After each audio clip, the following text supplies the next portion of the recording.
Sí, sí, se Ok. Sí. ¿Ahorita la están viendo o no? sí, sí, Doc, sí se ve. Sí, ok. Entonces, ¿pero la ven como en presentación o nada más la pantalla del, ¿cómo se dice? Como si estuviera revisando la plática. Se ve como si estuviera revisando la plática, pero se ve de Ajá. buen tamaño. Ok, entonces, bueno, así mejor para irlos.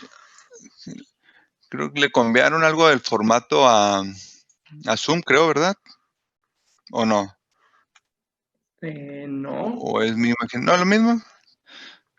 Ok, deja cortar. Ok.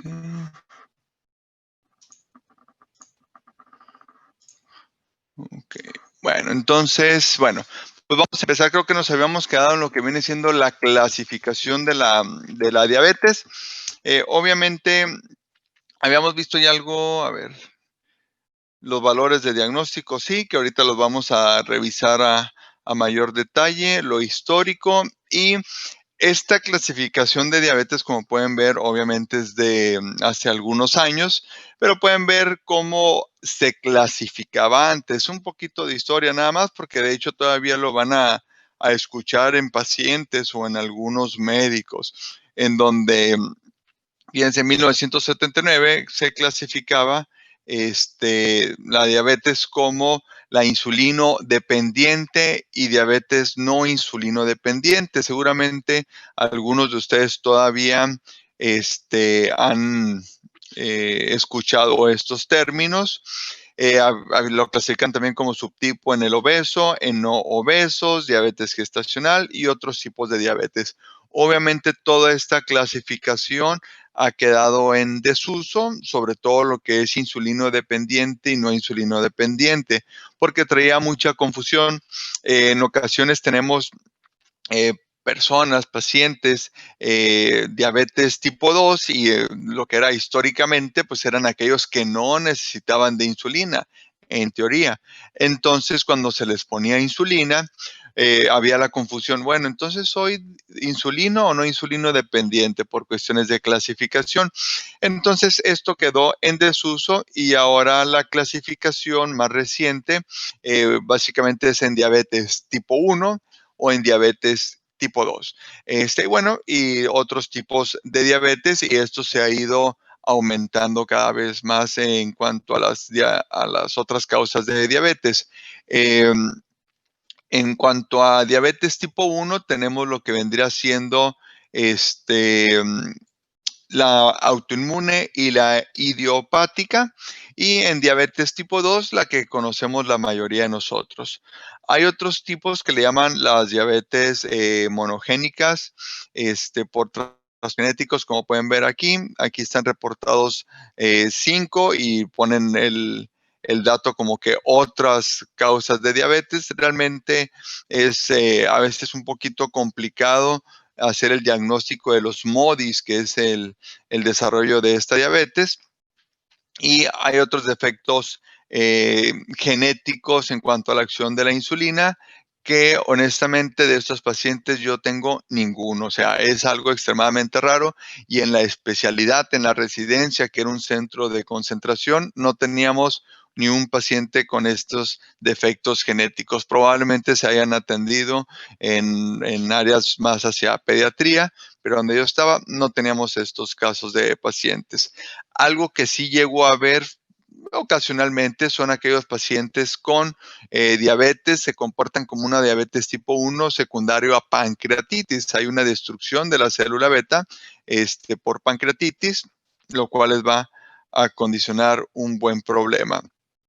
Bien, aquí todos los demás. De las enfermedades endocrinas, lo más frecuente es el síndrome de Cushing, y lo que vendría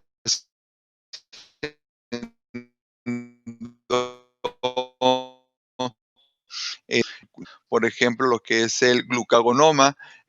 Solamente he visto un paciente y fue en la residencia con glucagonoma. Es algo extremadamente raro. Secundario a fármacos, aquí principalmente son los glucocorticoides los que les van a causar mayor problema, para que lo tomen en cuenta. Y ya hay otras enfermedades un poquito más raras. Ok, bueno, el Prader-Willi no es tan de todos estos. El síndrome de Turner, Klinefelter, Down serían no tan raros y el Prader-Willi le seguiría. Ok, entonces con clasificación básicamente tendrían la diabetes tipo 1, tipo 2, diabetes gestacional y las causas secundarias.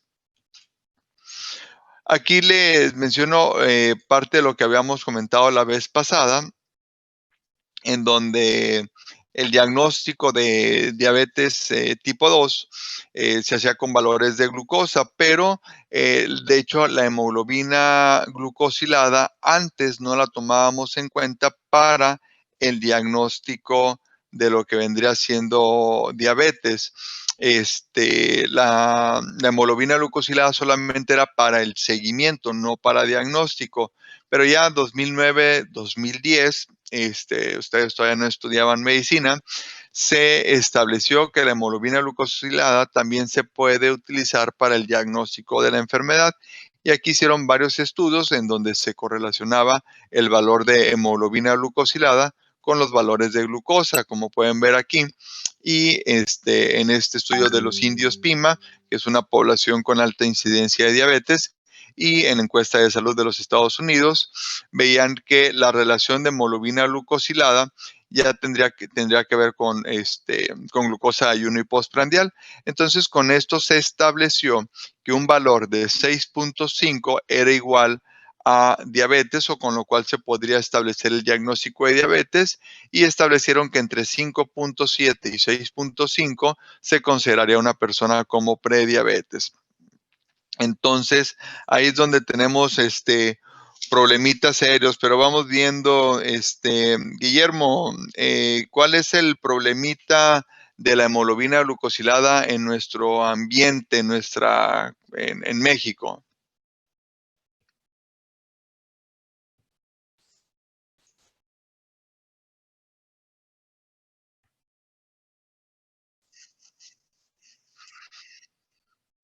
Ok, ¿cómo cuáles?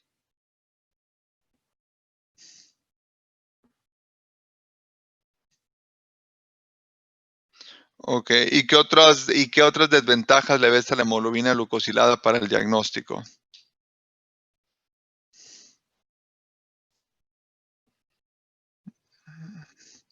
No, quién sabe. Este, Rodrigo, ¿qué desventajas le veías a la hemoglobina glucosilada o leíste en la hemoglobina glucosilada, este, como herramienta para el diagnóstico? La que tenía más presente es la que comentó Memo de los medicamentos. Ajá, medicamentos que pueden afectar la interpretación, y como cuál me podrías dar de ejemplo. Estoy tratando de recordar, pero no. Que ayer lo leí para la clase, pero ya se me olvidó. Héctor, ¿qué opciones, qué ventajas le ves o se reportan de hemoglobina glucosilada? Perdón, desventajas. Las desventajas que se reportaban del uso de hemoglobina glucosilada para el diagnóstico. Pues de las que recuerdo, pues el mayor costo Ujú. y también que no en todos los lugares había. No en todos los lugares hay, mayor costo. ¿Qué otra desventaja? Doctor, las hemoglobinopatías también pueden afectar los resultados. Así es, una hemoglobino, talasemias, anemias hemolíticas, en Tratamiento. cuanto a fármacos, tratamiento con eritropoyetina podría afectar el resultado de hemoglobina glucosilada principalmente. Otra desventaja, la raza, y la edad. También puede haber diferente glicación de la hemoglobina. Ok, vamos a ver, Celeste. Sí.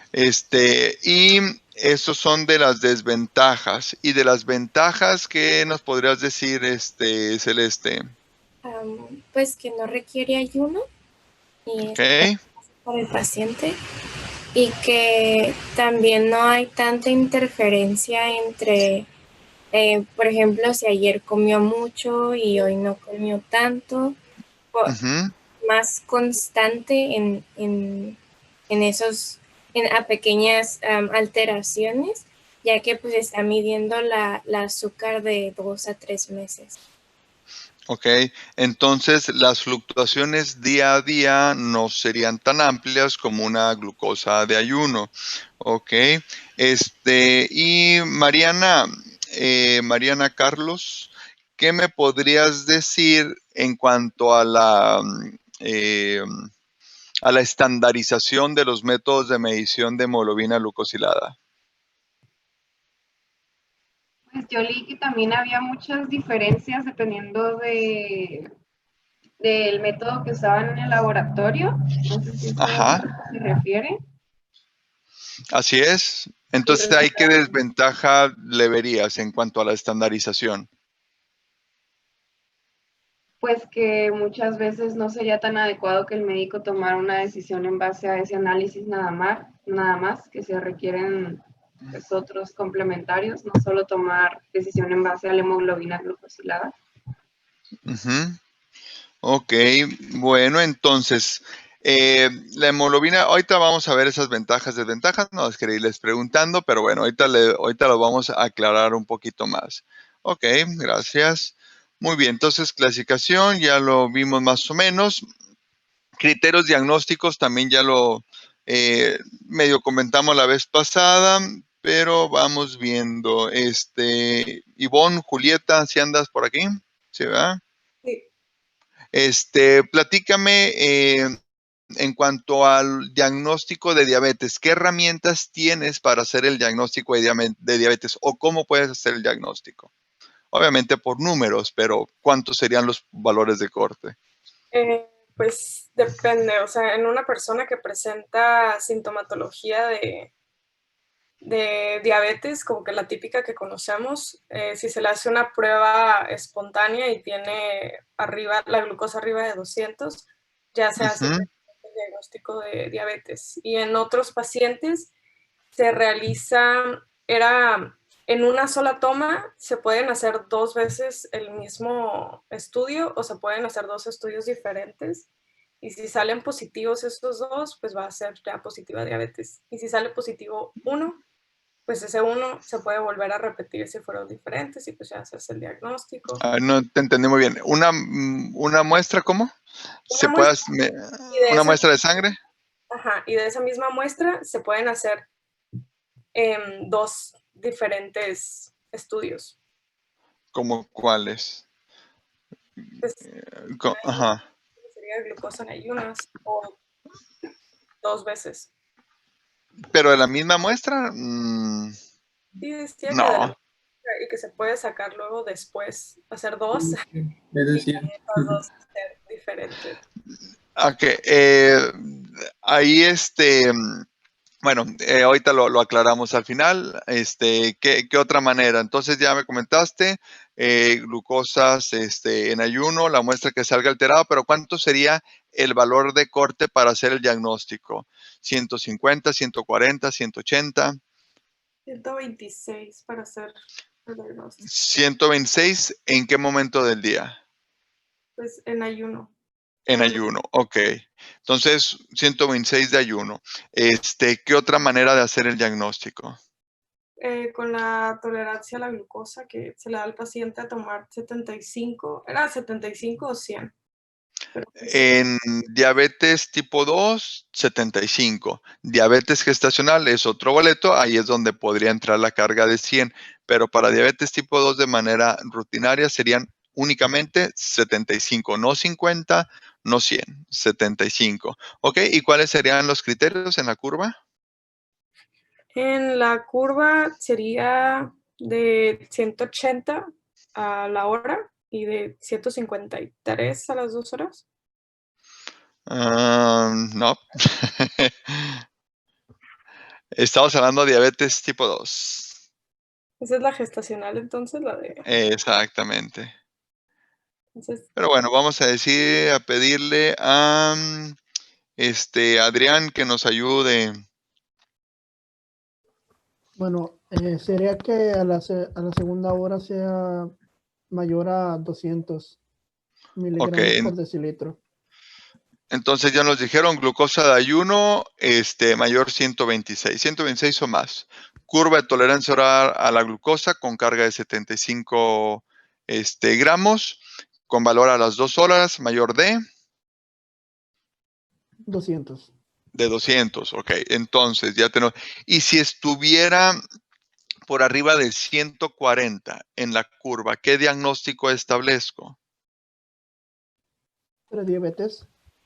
Prediabetes, pero tiene otro nombre.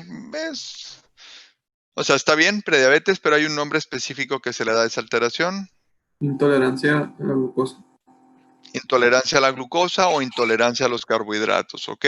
Que es el término que lo podríamos redondear de manera genérica como prediabetes. Ok, muy bien, Adrián. Y vamos a ver. Natalie. Ahí andas. Y de los diagnósticos de prediabetes, ya dijimos uno, que es la intolerancia a los carbohidratos. ¿Cuál sería el otro concepto o qué otro diagnóstico entraría en prediabetes? ¿Qué otro diagnóstico además de prediabetes? No, en prediabetes te incluye básicamente dos alteraciones. La intolerancia a los carbohidratos, que se hace por medio de la curva, y qué otro diagnóstico o concepto entra en el área de prediabetes. No me acuerdo. ¿Cómo que no te acuerdas? Lo leíste ayer, Natalie. A ver, Andrea Janet, ¿sí llegó? Andrea. Creo que no. No, ¿verdad? No llegó. Entonces, falta. Digo, Telma por lo menos llegó tarde. Creo. ¿Sí estás, Telma, todavía? ¿O ya te fuiste a dormir otra vez? No, doctor, aquí estoy. Ay, caray, aquí estoy. Oye, Telma, ¿qué otro diagnóstico entra en el área de prediabetes? La ¿Ya vimos hemoglobina uno? glucosilada de 5.7 a 6.4 es la Ok. postprandial de 140 a 199 y creo que ya habían dicho la glucosa en ayunas de 100 a 125. Ok, perfecto. Entonces, esos serían nuestros alteraciones en la glucosa para hacer los diferentes diagnósticos. Entonces, bueno, se los aclaro de una vez. Las maneras de hacer el diagnóstico, algunos podrán decir, no, eso no existe, el término de prediabetes, etcétera. Sin embargo, prediabetes se clasifican básicamente 3 alteraciones. Uno, por medio de curva de tolerancia oral a la glucosa con carga de 75 gramos y una glucosa a las 2 horas entre 140 y 199. Esa alteración que aún no es diabetes, porque diabetes es a partir de 200, pero que ya es anormal, se clasifica como prediabetes. Pero el diagnóstico específico es intolerancia a los carbohidratos, ¿ok? Porque le estoy dando una carga de carbohidratos. Por debajo de 140 a las 2 horas es normal, mientras no cambien ese criterio. Entonces, curva de 75, normal, menos de 140. Intolerancia a los carbohidratos, 140 hasta 199. Diabetes a partir de 200 en la curva. Y lo que se conoce como intolerancia a los carbohidratos entra dentro del diagnóstico de prediabetes. La otra manera, glucosa de ayuno. Normal hasta 99, a partir de 100 a 125 lo consideramos como glucosa anormal de ayuno. Ese es otro diagnóstico que podrían encontrar y eso entra también en el área de prediabetes. A partir de 126 tendríamos el diagnóstico de diabetes. Ahí es donde entra de que si el paciente no tiene síntomas, no tiene ningún otro dato y tiene más de 126 y queda la duda, se tiene que repetir la muestra, una segunda muestra. Tienen que pasar algunos días para repetir esa muestra, pero no es de la misma toma porque no tendría mucha utilidad. Lo que tengo que hacer es saber si persiste esa alteración de glucosa. Entonces hago una muestra, me salió en 130, la repito a la semana, sale en 127. Ya tiene 2 muestras por arriba de 126, por lo tanto se establece el diagnóstico de diabetes, ¿ok? Aunque no tenga síntomas. Hemoglobina glucosilada ya lo determinamos por medio de curva y falta un criterio: pacientes con glucosa en cualquier momento del día mayor a 200, sin curva, en ayuno, después de comerse una rachera, tortillas de harina y una soda, no importa. Cualquier momento del día, cifras mayores de 200 y sobre todo si tiene síntomas, establece el diagnóstico de diabetes. Y creo que son todos. ¿Alguna duda, comentario? Y ahorita los vamos a ver en las diapositivas, pero ya de una manera más rápida. ¿Dudas? ¿No? ¿Todo claro? Sí. Bueno, entonces, aquí tienen los criterios de los diagnósticos de la ADA. Dice hemoglobina glucosilada 6.5 para arriba. Se debe realizar en un laboratorio que utilice método estandarizado según la NGSP, que aquí está lo que significa. ¿Cuál es la pregunta que les hacía también con relación a la hemoglobina glucosilada? ¿Cuál es el problema en México y en algunas otras partes de ellos? No tienen estandarizado este parámetro, que significa que utilizan el parámetro que se les antoje, no está estandarizado, entonces lo que les reportan podría ser algo erróneo. Y les doy ejemplos que a mí me han pasado muy seguido.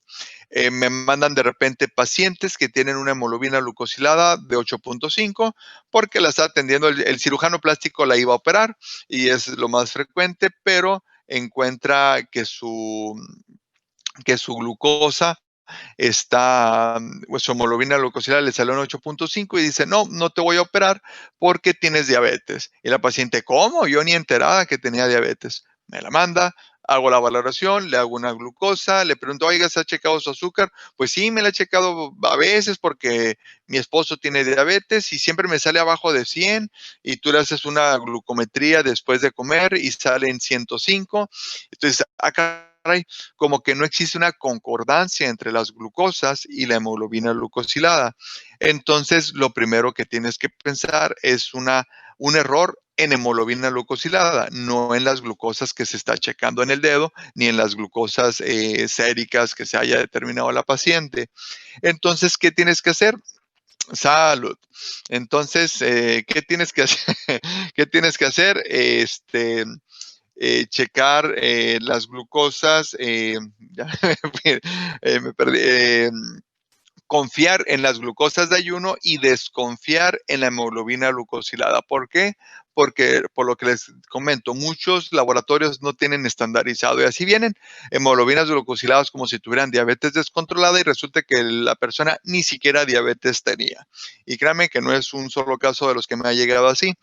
Y cosa contraria, tengo pacientes ya con el diagnóstico establecido de diabetes, se hacen habitualmente su laboratorio en alguien que sí lo haga estandarizado y de repente me traen una hemoglobina glucosilada de otro laboratorio. Pero sus glucosas en ayuno 140, postprandiales a veces no bajan de 200 y llega con hemoglobina glucosilada en 5.9.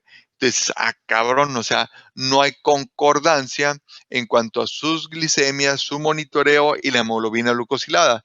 Si te dejas ir nada más por hemoglobina glucosilada, vas a decir, no, pues está de lujo, 5.9, la meta menos de 6.5, ya la hicimos, pero estás viendo sus glucosas de ayuno muy elevadas y postprandiales también.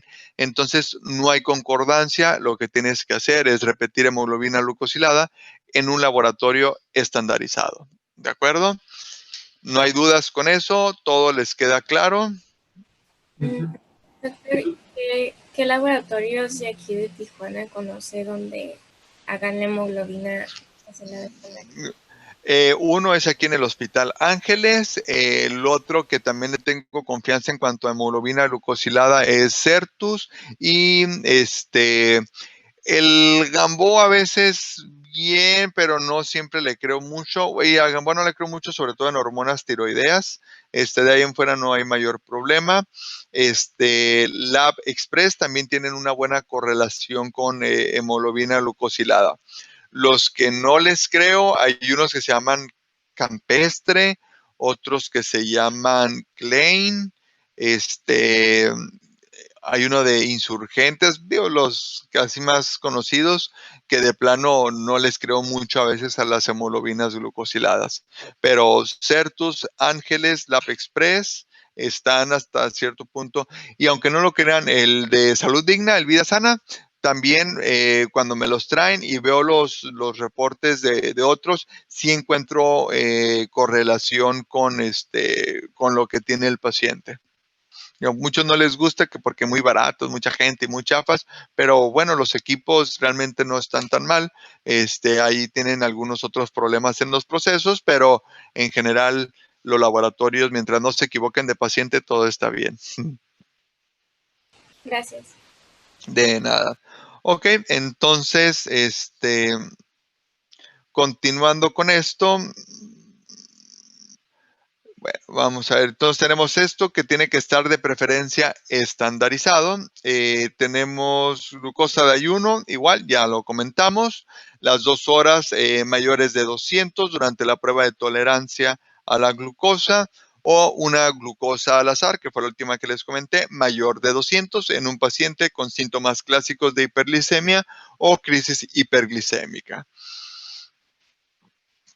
Ok, los criterios de alto riesgo para diabetes, o que lo clasificaríamos como prediabetes, ya comentábamos, glucosa de ayuno alterada, o alteración o intolerancia a la glucosa de ayuno entre 100 y 125, o la intolerancia a los carbohidratos o a la glucosa postprandial con la carga de 75 gramos entre 140 199, y la hemoglobina glucosilada. Entonces, hasta ahí no hay dudas del diagnóstico de prediabetes, ¿verdad? ¿Y con qué prueba voy a hacer el diagnóstico de cada uno de los que conforman este diagnóstico de prediabetes?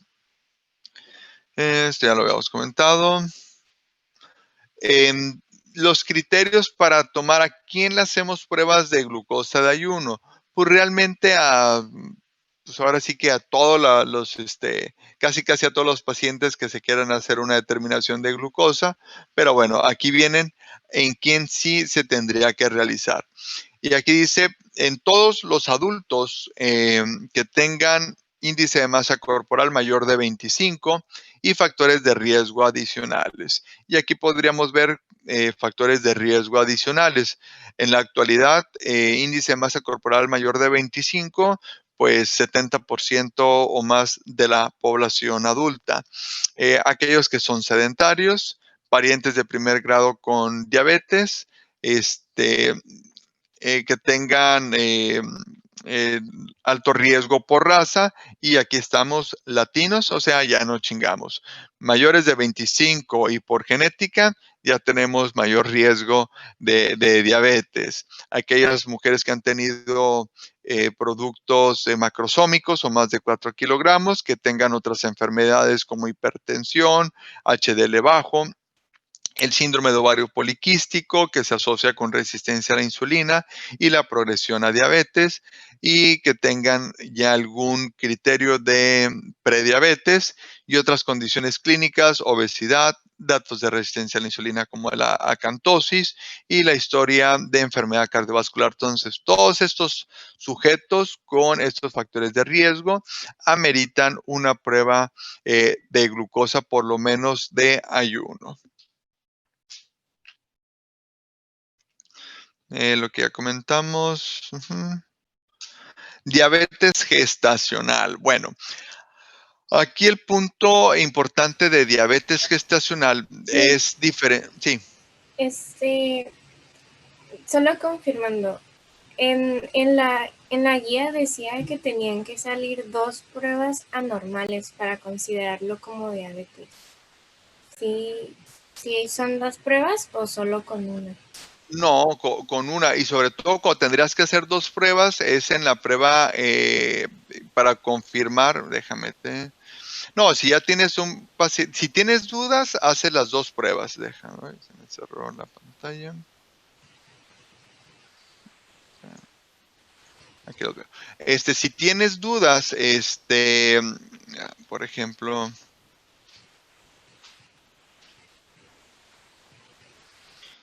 aquí, por ejemplo, en ausencia de hiperglicemia, que no te das dudas, los puntos 1, 2 y 3 se deben de confirmar. O sea, si tienes alguna duda, lo confirmas. Pero si tienes un paciente ya con mayor de 200 de glucosa en cualquier momento y tiene síntomas, o sea, ya tiene diabetes. No es necesario, ya lo tratarías como tal. Y, por ejemplo, si tienes una curva de tolerancia oral a glucosa con 230 a las 2 horas, ya es diabetes. No tienes que repetirla. Habitualmente le realizamos siempre una hemoglobina glucosilada porque va a ser tu principal parámetro de seguimiento, pero para el diagnóstico pues ya está establecido. Ahora, podría ser que tengas unas glucosas de ayuno en 130 y otra en 140 y tu hemoglobina glucosilada en 6.3. Entonces, por glucosas de ayuno, tienes diabetes.